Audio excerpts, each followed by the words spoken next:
آزادی بین بدیم آزادی من نبی تعلیمان چه آزادی چی؟ آزادی او آزادی که بینی یا أخوة لش ما بیمار بید نه أخوانك یا ربی لش ما بیمار بو او حزبات و کردایی مکرد ئێرە بنکەی چوارە بۆ دابەشکردنی موچەی خانشینانی پێشمەرگە کە لێرەدا ژمارەی زۆر لە خانشینانی پێشمەرگە لێرن بۆی کە موچەکانیان وەربگرن بەڵام ئەوەی کە هەبووە لە کاتژمێر 11 پارە هاتووە لە دەست کاتژمێر چەندەوە هاو ساعات 12 تاریخ بۆ 12 چارەک بۆ 12 لە ساعت چەندەوە لێرەی وەڵا لە تەعاشی بەیانی و لێرە هەشتی بەیانی ئەی لەم بەرگەرمایە ئارە وەڵا جاوە ئەو حاڵێکی خۆتانی باشە داواتان لە بەرپرسانی بانکەکە نەکردووە شوێنی نەکردەوە کە شتێ بکەن سێبەریە ئەم بەرپرسێدا هاتوو بێن و بەرەیە هەر ئینجارە باس کراوە وا 35 ساڵە باسە کرێت 35 ساڵە خەڵ بە ئازەتی ڕۆژێکە ئازادی بین بدەیم ئازادی من نەبی تعلیمان چە ئازادی چی؟ ئازادی ئەو ئازادی کە بینی ژن پیا و پیرە مێر تێکەڵۆ ئەنەوە ئاشت چەند ساڵ خزمەت هەیە بوو بەڵام ساڵی 16 پێشمەرگە بوو ماڵماڵەکەشمان فار باشە کات گەڕێتەوە بیدەوە پێشمەرگە نە ئەشە و بیلا بەحیاتە حی ئەو زمانەوە بڕمە باش پێشمەرگاتی کرد بوو لە بێزاری ئەی تۆ کاکالە و بێزار نیت وەرە یەک کەسم بۆ بێن لەم حاڵە بێزار نەبێت یەک کەسێک مۆدۆتە ئێمە پێشمەرگاتی و کورداتی خەڵکردی بۆم کات بۆمە کردی ها دەوڵەتی سەر بەخۆ خەڵکی دەوڵەتی سەر بەخۆ باک سەر بەخۆی ئەوە سەر بەخۆیە سەر بەخۆی وا بێت بینیار بووی لە شەڕا دوو جارش ناوخوا برینان بوو ئەی دۆخ و گوزەرانت چۆنە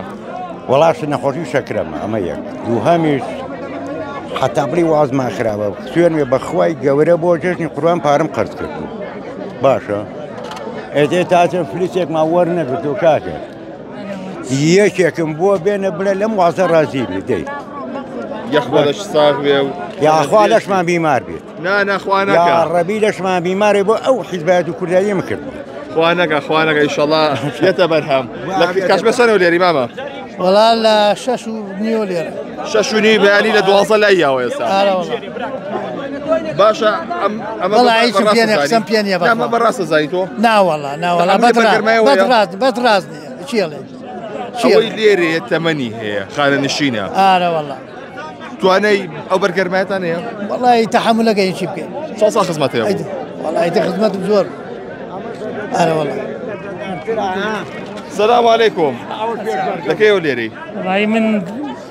درناتم درناتي هلا والله باشا تو هم ما جنب بابته دوباره بتو والله هلا والله حمو ما غيواي حمو ما غيواي حمو صار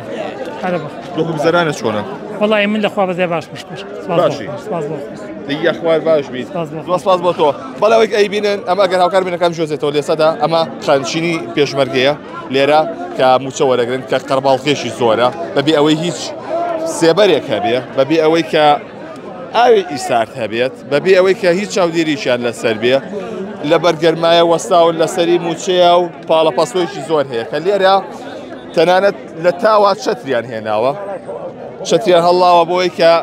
یەک تۆستینی گەرماکە کەم ببێتەوە گەرمایەکی زۆر زۆرە و ئەوانیش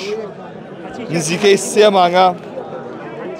موچەیان وەرنەگرتووە بۆیە هەمویان پەلێ ئەوەیانە کە موچەکەیان وەربگرن درەنگیش موچەکە هاتۆتە ئێرە لەبەری کاتژمێر 11 پارە گەیشتووە و لە نزیکی چارەک بۆ 12ەوە دەستکراوە بە دابەشکردنی پارە بۆیە ئەم لۆ دوو قەرباڵغێ لێرە دروست بووە کە مەقسەم لەگەڵ چەند کەسە ئیشا کردووە کە هەیە لە چواری بەیانیەوە هاتۆتە ئێرە بۆی کە موچەکەی وەربگرێ بەڵام تا ئێستاش لەسەرەیە